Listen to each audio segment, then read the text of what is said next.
Magandang umaga sa ating lahat. Narito po tayo sa press conference ng Philippine Statistics Authority para sa April 2023 Inflation Report. We are pleased to welcome the press and media partners here with us on-site and online today. Ako po si Janine Almeda, ang inyong host for today's press briefing. Bago po natin simulan ang inflation report, gusto naming ipahayag na ito ay naka-live stream sa ating PSA Facebook page. Updates are also tweeted on the PSA Twitter with the hashtag PHCPI. Ngayon, ikinagagalak ko pong ipakilala si PSA Undersecretary Dennis Mapa, National Statistician and Civil Registrar General, na siya mag-uulat tungkol sa paggalaw ng mga presyo ng ating bilihin sa Pilipinas itong nakalipas na April 2023.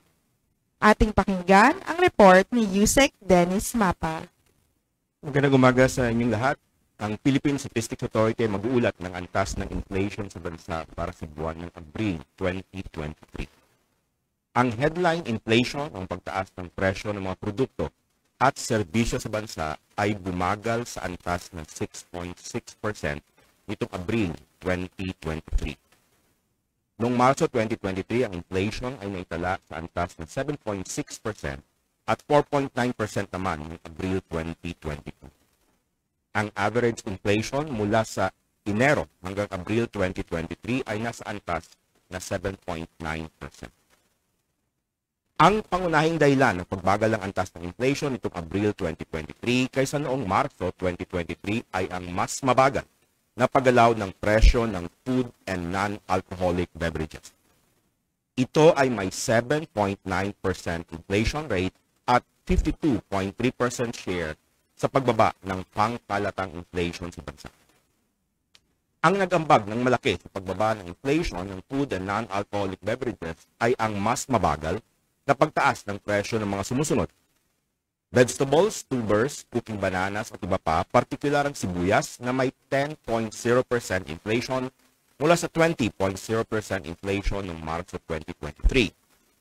Fish and other seafood gaya ng galunggong, 7.0% inflation noong Marso 2023 at meat and other parts of slaughtered land animals gaya ng manok na may 4.2% inflation mula sa 4.6% inflation noong Marso. Ang pangalawang natambag na pagbagal ng antas ng inflation ay ang mas mabagal na paggalaw ng presyo ng transport na may 2.6% inflation at 24.1% share sa pagbaba ng pangkalatang inflation sa bansa nitong Abril. Ang nag-ambag ng malaki sa pagbaba ng inflation ng transport ay ang pagbaba ng presyo ng mga sumusunod. Diesel na may negative 20% inflation mula sa negative 6% inflation noong Marso 2023 at gasoline na may negative 11% inflation mula sa negative 7.4% inflation noong Marso 2023. Ang pangatlong nag-ambag sa pagbagal ng antas ng inflation ay ang mas mabagal na paggalaw ng presyo ng housing, water, electricity, gas, and other fuels na may 6.5% inflation at 23.3% share sa pagbaba ng pangkalatang inflation sa bansa nitong Abril 2023.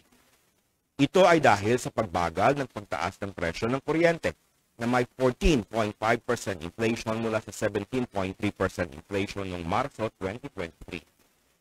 Nakaambag din sa pagbaba ng inflation para sa housing, water, electricity, gas, and other fuels ang mas mabilis na pagbaba ng presyo ng LPG na may negative 10.2% mula sa negative 1.0% inflation noong Marso 2023. Pagdating naman sa overall inflation nitong Abril 2023, ang pangunahing nag-ambag ay ang food and non-alcoholic beverages na may 7.9% inflation at 45.3% share. Ang mga pangkat ng pagkain na pangunahing nag-ambag sa inflation ng food and non-alcoholic beverages ay ang mga sumusunod. Cereals and other cereal products gaya ng bigas na may 5.4% inflation. Fish and other seafood gaya ng tilapia na may 7.0% inflation at milk, other dairy products and eggs gaya ng powdered milk na may 13.0% inflation. Ang pangalawang commodity group na may pinakamalaking ambag sa pangkalatang inflation nitong Abril ay ang housing, water, electricity, gas, and other fuels na may inflation na 6.9% at 21.1% share sa pangkalatang inflation. Ang mga pangunahing nagambag sa inflation ng housing, water, electricity, gas, and other fuels ay ang mga sumusunod. Renta sa bahay na may 5.5% inflation. Kuryente na may 14.5% inflation. At bayad para sa supply ng tubig na may 10.5% inflation. Ang restaurant and accommodation services ang ikatlo sa may pinakamalaking ambag sa pangkalatang inflation nitong Abril. Ang commodity group na ito ay nagtala ng 8.6% inflation at 12.6% share. Ang pangunahing nagambag sa inflation ng restaurants and accommodation services ay ang restaurants, cafe, and the like na may 8.6% inflation. Sa 13 commodity groups, 4 ang nagpakita ng pagtaas ng presyo, ngunit sa mas mabagal na antas nitong Abril 2023. Ito ay ang mga sumusunod. Food and non-alcoholic beverages na may 7.9% inflation. Housing, water, electricity, gas, and other fuels na may 6.5% inflation. Furnishings, household equipment, and routine household maintenance na may 6.1% inflation. At transport na may 2.6% inflation. Samantala, 6 naman ang nagtala ng mas mabilis na pagtaas ng presyo nitong Abril 2023. Ito ay ang mga sumusunod. Alcoholic beverages and tobacco na may 12.7% inflation. Clothing and footwear na may 5.1% inflation. Health na may 4.1% inflation. Recreation, sport, and culture na may 4.7% inflation. Restaurants and accommodation services na may 8.6% inflation. At personal care and miscellaneous goods and services na may 5.7% inflation. Nanatili naman sa kanilang antas ng inflation noong Marso 2023 ang mga sumusunod. Information and communication na may 0.7% inflation. Education services na may 3.6% inflation. At financial services na may 0% inflation. Samantala, ang core inflation sa bansa ay bumagal din sa antas na 7.9% nitong Abril 2023. Noong Marso 2023, ang core inflation ay naitala sa antas na 8.0% at 2.5% naman noong Abril 2022. Pagdating naman sa National Capital Region, ang headline inflation nitong Abril ay bumagal din sa antas ng 7.1%. Noong Marso 2023, ito ay naitala sa 7.8% at 4.4% naman noong Abril 2022. Ang pangunahing dahilan sa pagbagal ng antas ng inflation sa National Capital Region ay ang mas mabagal na paggalaw ng presyo ng housing, water, electricity, gas, and other fuels na may 6.8% inflation at 39.7% share nitong Abril 2023. Ito ay dahil sa pagbagal ng pagtaas ng presyo ng kuryente na may 10.6% inflation mula sa 17.7% inflation noong Marso 2023. Nakaabag din sa pagbaba ng inflation para sa housing, water, electricity, gas, and other fuels ang mas mabilis na pagbaba ng presyo ng LPG na may negative 11.0% inflation mula sa negative 1.9% inflation noong Marso 2023. Ang pangalawang commodity group na nagambag sa pagbagal ng antas ng inflation sa National Capital Region ay ang food and non-alcoholic beverages na may 8.3% inflation at 38.8% share sa pagbaba ng inflation nitong Abril 2023. Ang nagambag ng malaki sa pagbaba ng inflation ng food and non-alcoholic beverages ay ang mas mabagal na pagtaas ng presyo ng mga sumusunod. Vegetables, tubers, cooking bananas, at iba pa, partikular ang kamatis na may 11.7% inflation mula sa 20.6% inflation noong Marso 2023. Fish and other seafood gaya ng galunggong na may 6.1% inflation mula sa 7.9% inflation noong Marso 2023 at milk, other dairy products and eggs, particular ang powdered milk na may 14.2% inflation mula sa 15.5% inflation noong Marso 2023.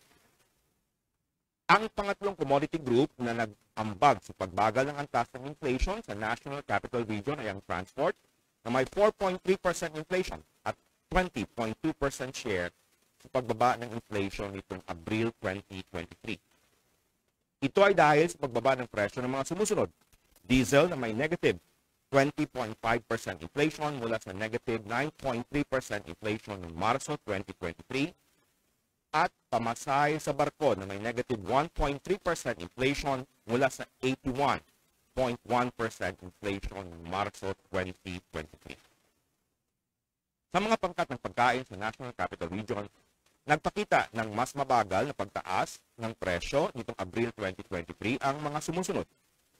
Fish and other seafood gaya ng galunggong na may 6.1% inflation. Milk, other dairy products, and eggs gaya ng powdered milk na may 14.2% inflation. Oils and fats gaya ng cooking oil na may 15.8% inflation. Vegetables, tubers, cooking bananas at iba pa gaya ng kamatis na may 11.7% inflation. Sugar, confectionery and desserts gaya ng peanut butter na may 27.6% inflation. At ready-made food and other food products not elsewhere classified tulad ng infant formula na may 13.4% inflation. Samantala, nagpakita naman ng mas mabilis ang pagtaas ng presyo ang mga sumusunod na pangkat ng pagkain sa National Capital Region. Bigas na may 1.2% inflation. Mais na may 19.8% inflation. Flour, bread, and other bakery products, pasta products, and other cereals na may 13.1% inflation at fruits and nuts tulad ng saging na may 26.3% inflation. Samantala, ang meat and other parts of slaughtered land animals gaya ng baboy ay nanatili sa antas na 3.3% inflation nitong Abril 2023. Sa mga lugar sa labas ng National Capital Region, ang inflation nitong Abril 2023 ay bumagal din sa antas na 6.5%.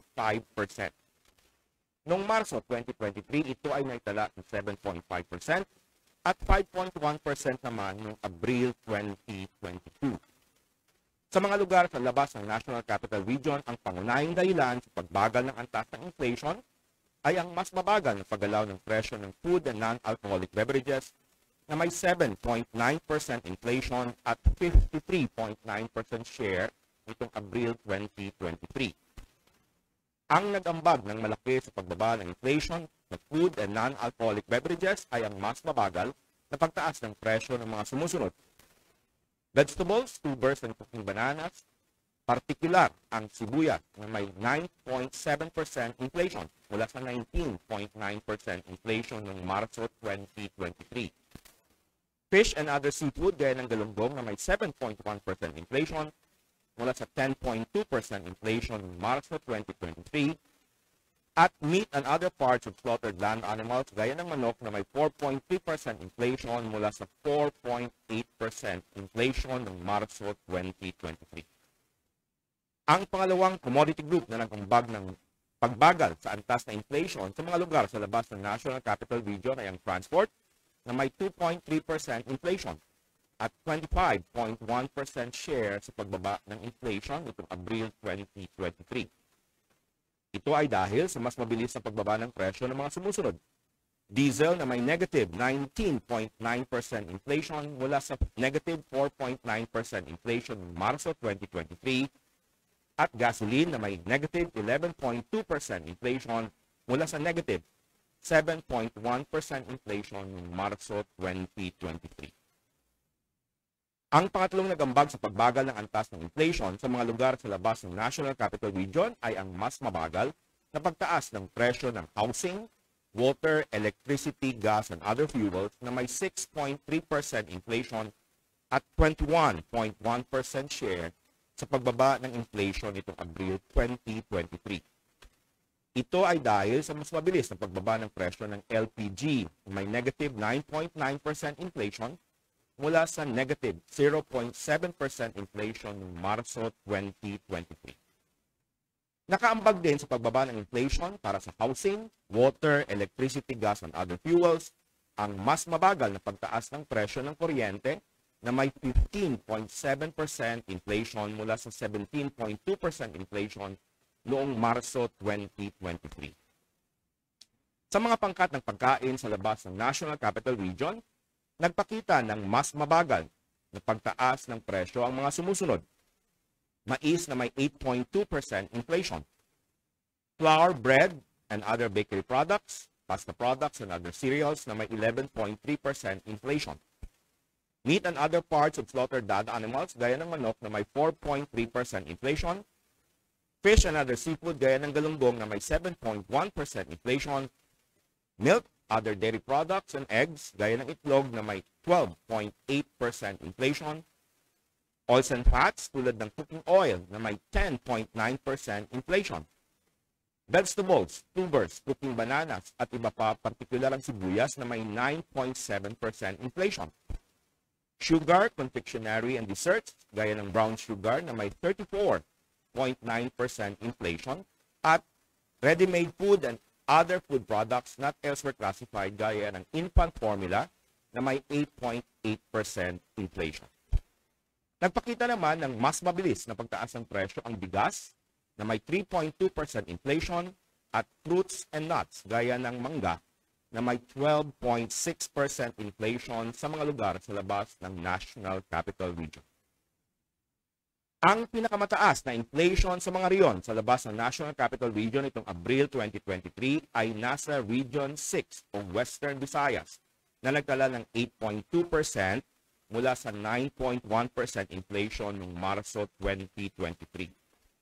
Samantala, ang pinakamababang inflation sa mga riyon sa labas ng National Capital Region nitong Abril ay ang Cordillera Administrative Region na nagtala ng 4.3% inflation mula sa 5.6% inflation noong Marso 2023. Kung iahambing ang inflation na naitala sa mga riyon sa labas ng National Capital Region noong Marso 2023, lahat ng 16 na riyon ay nagtala ng mas mababang inflation nitong Abril 2023. Nitong Abril 2023, ang inflation para sa bottom 30% income households ay naitala sa antas na 7.4%. Noong Marso 2023, ang inflation para sa bottom 30% income households ay naitala sa antas na 8.8% at 5.0% naman noong Abril 2022. Ang average inflation para sa bottom 30% income households mula Enero hanggang Abril 2023 ay naitala sa 8.9%. Ang mga pangunahing dahilan ng pagbaba ng antas ng inflation para sa bottom 30% income households nitong Abril 2023 ay ang mas mabagal na pagtaas ng presyo ng mga sumusunod na commodity groups. Food and non-alcoholic beverages na may 7.8% inflation at 69.5% share.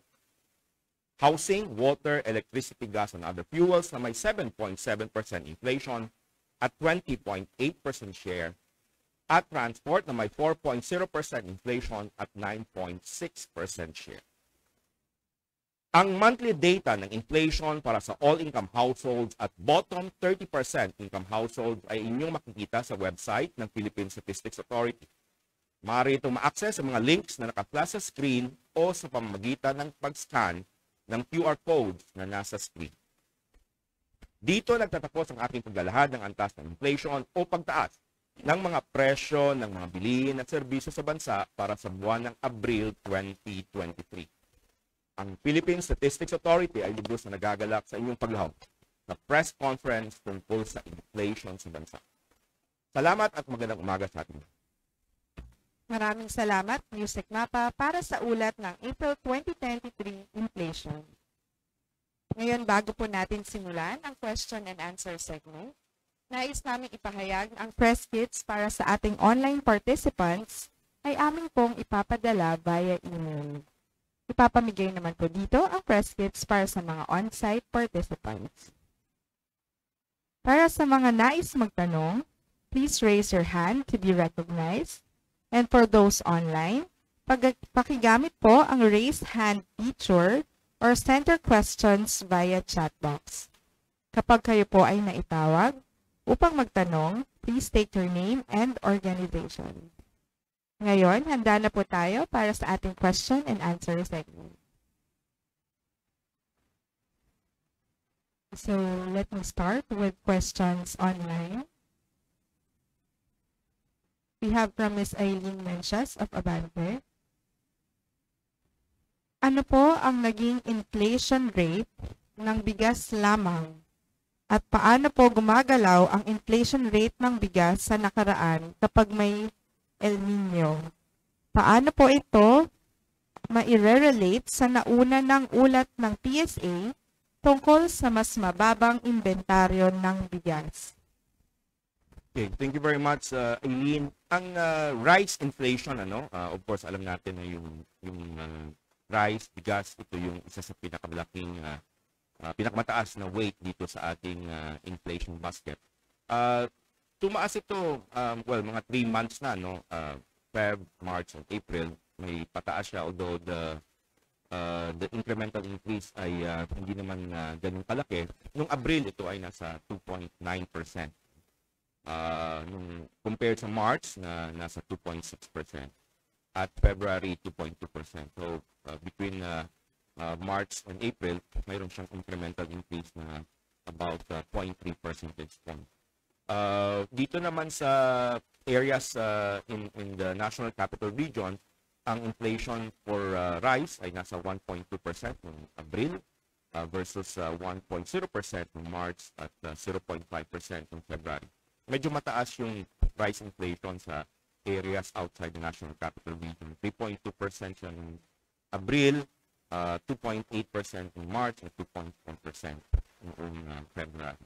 So yan yung galaw ng inflation. May mga nakita tayo the last 3 months na pagtaas dun sa presyo ng bigas. Of course, tama ka, yung threat ng El Nino will have possible effect talaga. And sinasabi naman ng Department of Agriculture, kapataasan, posible talagang magkaroon ito sa ating production level. So ito naman ay tinitingnan ng PSA sa mga surveys niya related sa crops. Thank you. Maraming salamat po. Isa pa pong tanong galing kay Ms. Eileen Mencias. Ano po ang naging inflation rate ng asukal at masasabi po bang nararamdaman na ang epekto ng pagpasok ng mahigit na 400,000 toneladang sugar imports? Yung sugar natin, sugar, confectionery, and dessert kasi nandun siya, nakasama siya. Ang inflation rate niya for the Philippines nitong April ay nasa 33.7%. That particular group, sugar, confectionery, and dessert. Ito ay bumaba bahagya mula March na nasa 35.2%. Now, kung kukunin lang talaga natin yung sugar item, ang inflation rate niya nitong April ay mataas pa rin, 62.9% versus 67.8% naman noong March. So may bahagyang pagbaba sa specific commodity na sugar at doon sa group niya na sugar, confectionery, and dessert by April, the last month of April versus March. Pero for sugar, hindi pa rin ganun ka baba yung ating inflation rate. Thank you. Thank you, sir. Thank you, Ms. Eileen, for the question.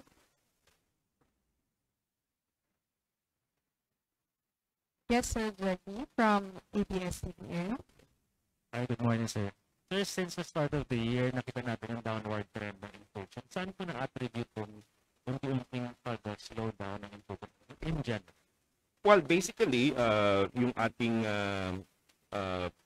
pagbaba nitong inflation ay malaki doon sa food basket na ito kasi nagkaroon naman ng pagbaba talaga sa food inflation at ito ay the past months bumababa na. For example, itong food inflation natin sa month of April nasa 8% versus 9.5% noong March. So yung food basket kasi natin substantial yung weight niya. Ang pangalawa, nag-contribute yung nasa transport.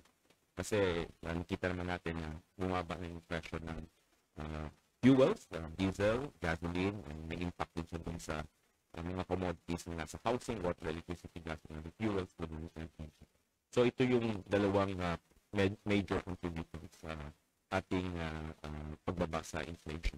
While if you'll notice, yung core inflation natin, bumaba rin siya slightly, 7.9 versus 8.0% noong April.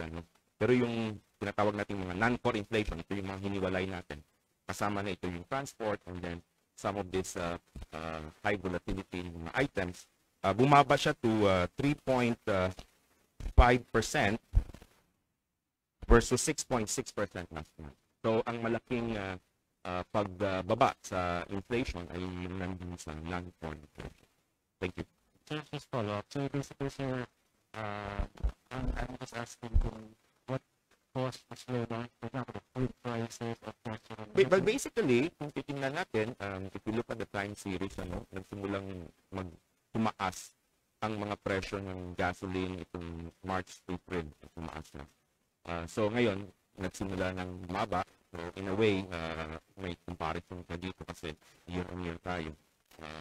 Sa pagbaba naman ng ating mga fuel, nakita rin natin yung in the past na pag tumataas yung fuel, tumataas yung mga ibang commodities doon, particular sa food basket. So ngayon, nagsisimulan yung basically yung story na. One last thought. Sir, the government revised the inflation assumption this year to 5.7%. Do you think, sir, na ma-achieve that 5 to 7% per year? I know may 8 months to go pa, but the first 3 months, hindi pa siya pasok sa 5%. Yeah, we are, right now, as I mentioned kanina, the average inflation rate mula January hanggang itong April ay nasa 7.9%. So yes, we have still 8 months to go and we hope that the inflation rate will continue to go down in the coming years. Okay. Thank you, sir. Thank you, sir. Yes, question. We have one here in our online from Sky Ordinario of Business Mirror. Good morning po. Masasabi po bang significant yung slowdown to 7.9% ng core inflation? Yung month, if you're talking of the month-on-month na value, so ito ay from 8.0% to 7.9%. 0.1 percentage point. And we can test natin, although hindi kami nag-test, but the gap is relatively small to say that it is really statistically significant if you ask that question. But we are seeing that it is already at least slowing down and going down, and we hope, and we're monitoring that this particular group of items, kasi malaki rin itong mataas yung weight niya sa ating basket, nasa 70% itong core inflation in the coming months. So it slowed down, lower than the March numbers, but statistically not significant if you ask them. Thank you. Thank you, sir.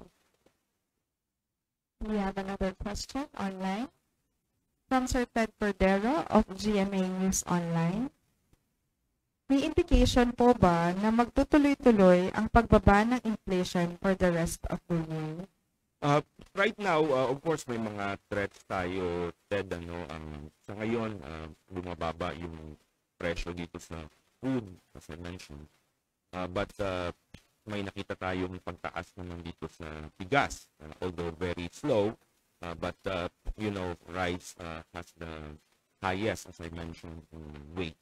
And given the current weather situation, mayroon tayong El Nino, as mentioned kanina, nagkakaroon siya ng threat dito sa mga food commodities natin. So we are tracking this both on the production side, dito sa ating mga crop surveys, fishery surveys, at dito naman sa ating retail price surveys. So if you ask me whether it's going down, may mga threats pa tayo, particularly nga caused by the El Nino and its possible impact dito sa ating food price. Thank you. Thank you, sir. Thank you, Sir Ted Cordero, for the question.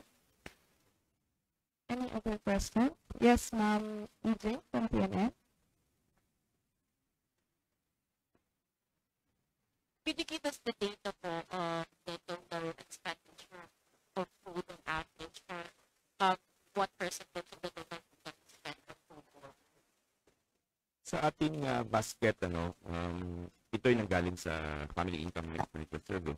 Ang weight ng ating food basket dito sa all income ay nasa 34.78%, mga 35%. So, para sasabi natin na yung ating typical basket of goods and services, 35% dyan ay food items. Dito naman sa bottom 30% income household, para makompleto lang natin, mas mataas yun kasi substantial percentage of their income is spent sa pagkain. Ang weight natin sa food ay nasa 51.38% for the bottom 20%. And then nasa 34.78% naman dito sa all-income. Thank you. Thank you, sir. Sir, a follow-up question from Ms. Kay Ordinario. Sir, ano po pala ang details ng core inflation? Ano po yung nag-increase pa and ano po yung nag-slow down? Okay.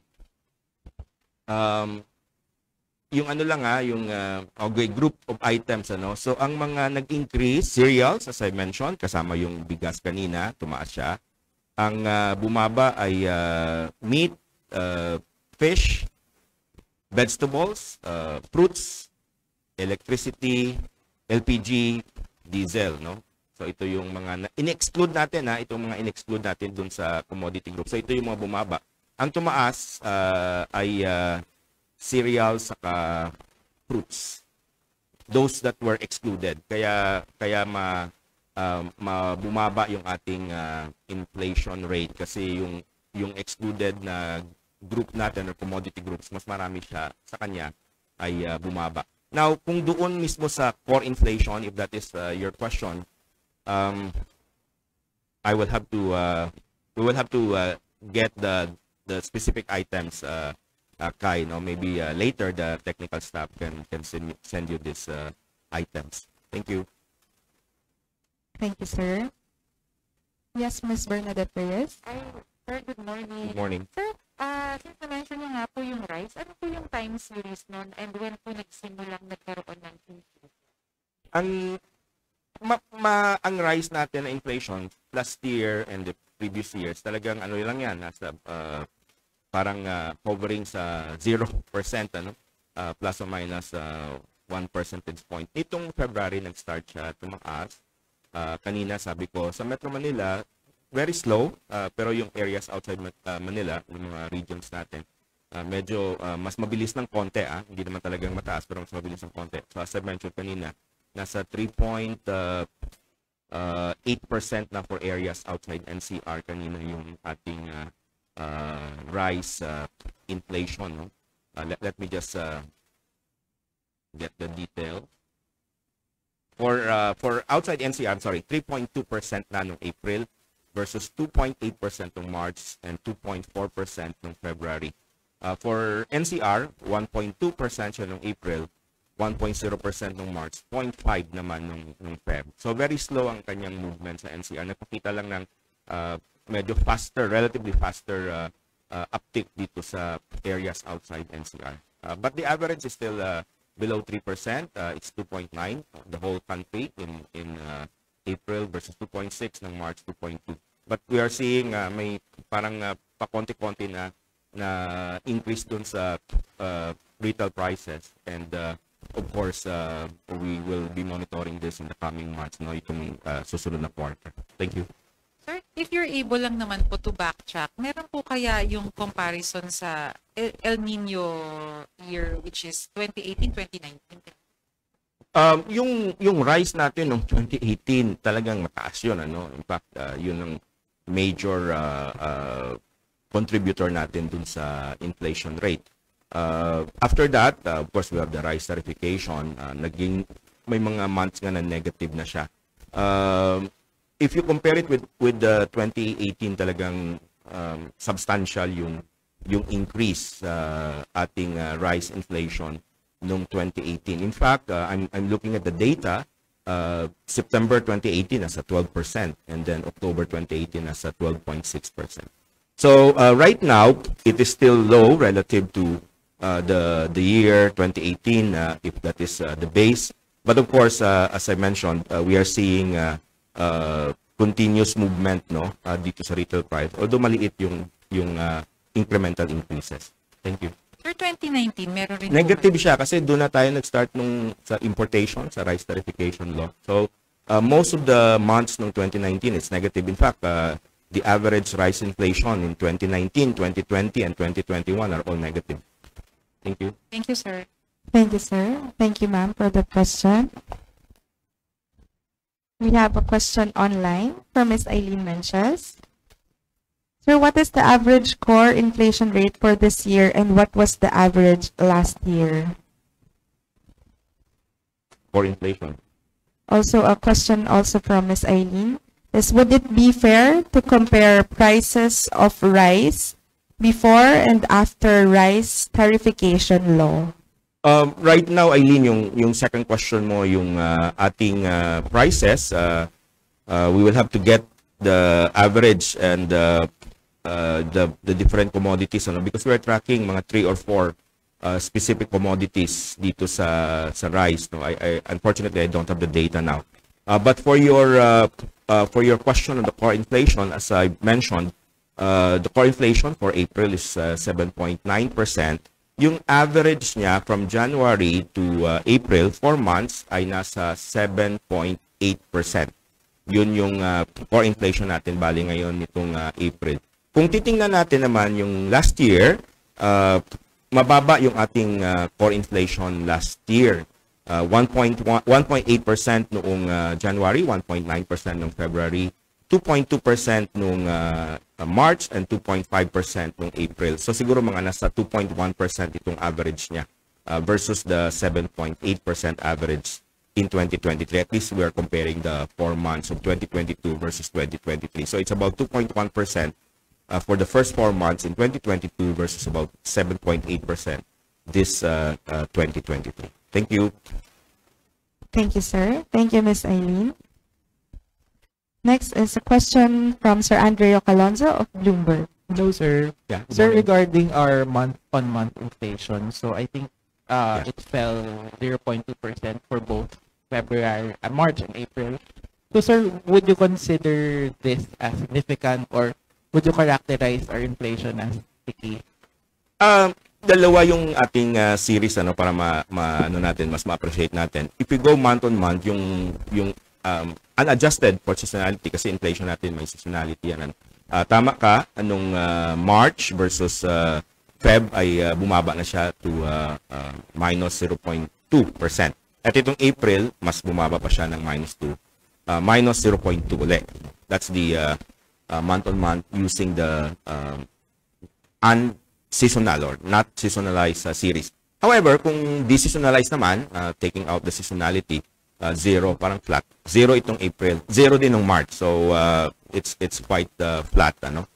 So that is the answer to your question. Yung stickiness naman na sinasabi mo, if there are evidence related to that, tinitingnan natin yung core inflation, ano, kasi ito yung 70%. So sabi ko nga kanina, 8% nung March versus 7.9% nung April, mababa lang yung kanyang drop. Ang malaking drop talaga dun sa non-core items. Ito yung mga nasa 30%, as which I mentioned, including yung mga fuels na bumaba talaga substantially from 6.6% nung March to 3.5% nung April. So itong core inflation, mga components or items under core inflation, some of these are still moving up, particularly yung services. Thank you. And also, as a follow-up, how much is base effect a factor in all of these? And if you can give us We don't have that computation sa base effect, pero specific items, particularly as I mentioned kanina, yung fuel, for instance. Kung makita naman natin yung time series, talagang nag-start na ito na tumaas nung March, April. No? So if doon ang malaking contribution ng pag-drop ng fuel prices. Kasi kung titingnan natin yung inflation sa fuel prices, kung titingnan natin yung numbers niya nung April, matataas talaga yung mga numero doon sa diesel and gasoline. and sir, to extrapolate, barring big external factor. So, kasi yung, I think by May and onward last year, umaakit to 5 to 6 and onward to ano. So, do we expect inflation to be on a downward trend na? The direction at this point seems to be going down, ano? But as I've said, if you look at the core inflation, which has a weight of 70%, substantial pa rin, ano? So, the core inflation is about 7.9%. If we multiply that by the weight of 7%, that's mga 5.5% yata na, 5.5 percentage point, no? So, that means that that would be like your base inflation if you don't have any change in your core inflation, no? So, parang doing a computation na simple lang. And as I've said, yung nakikita natin itong Abril, yung mga nasa yung high volatility items, no? Cereals, electricity, and others. But of course, sabi ko nga kanina, may threat naman tayo dito sa El Nino, which would affect this particular item. So we will see, no? As I've said, we are tracking both sa PSA kasi hawak naman namin yung surveys doon sa production side, particularly agricultural commodities. By the way, we will release the first quarter report this May 10 for the agricultural sector. So we will see what happened during the first quarter and the second quarter. Thank you. Thank you, Sir Andrea. Thank you, NS. Yes, Ms. Bernadette? Pahabol lang po doon sa uli nyo na-mention. So aside from agri, will it trickle down to other, other groups? Like for example, electricity because we might be less dependent on hydro and then or use other... Yung sa electricity, itong malalaking components niya to, yung sa energy sector, bale, ang nakikita namin talaga, siya, highly dependent siya dito sa international oil prices. So, pag tumataas din. So, pag bumababa siya, kasi nakita natin, bumaba rin yung mga items na related to energy, particularly yung nandun sa housing, water, electricity, gas, and other fuels. Thank you. Thank you, sir. Thank you, Ms. Bernadette. Yes, we have another question online. Hi, NS. From Sir Jasper Arcalas of Business Mirror. What are the possible reasons behind the faster inflation for corn? Is it a concern for higher meat products since it is a key raw material? Yung tama ka dun sa second statement, na una, mataas talaga yung inflation rate natin sa corn. And yes, dahil input siya dun sa meat products kasi ito yung feed. So, kung continuous na tumataas ito, posible talagang tataas din yung presyo ng food natin.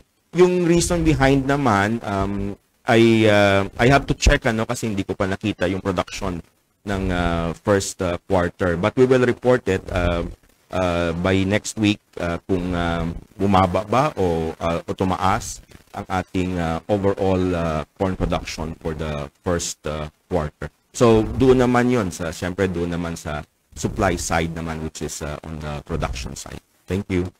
Thank you, sir. Any other questions? Yes, ma'am, from UNTV. Good morning, Sir Bernadette Pinoy po from UNTV. Good morning. Sir, ano po yung dahilan bakit nanatiling pinakamababa po ang inflation rate outside NCR po yung Cordillera Administrative Region? Una, mas mababa yung presyo nila doon, pero titingnan natin ano yung mga main items doon sa car. We're just pulling out the data.